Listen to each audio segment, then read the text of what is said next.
স্পষ্ট যেন অবস্থান থাকে আমার আপনাদের সবার, সেটা হচ্ছে অভ্যুত্থানে আমরা যে ফ্যাসিস্ট বিরোধী লড়াই লড়েছিলাম, আমরা যারা একসাথে লড়েছি আমরা যেন ঐক্যবদ্ধ থাকি।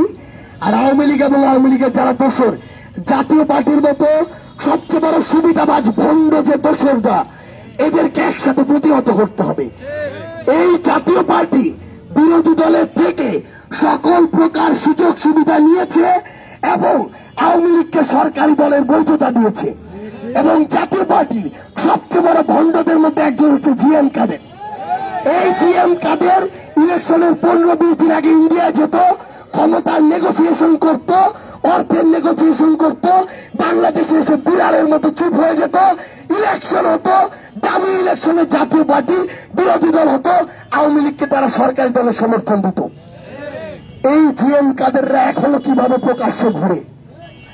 এই জাতীয় পার্টির এই যে দামি আওয়ামী লীগ যারা, তারা এখনো কিভাবে বাইরে অন্তর্বর্তীকালীন সরকারকে নিয়ে প্রশ্ন করে? এই দামি আওয়ামী লীগরা কিভাবে এখন মানুষের ভিতরে ঢুকে আবার চক্রান্ত করার চেষ্টা করে? এরা আবার আওয়ামী লীগ, যুবলীগ, ছাত্রলীগের সন্ত্রাসীদের পিছনে নিয়ে আবার সামনে আগানোর চেষ্টা করছে।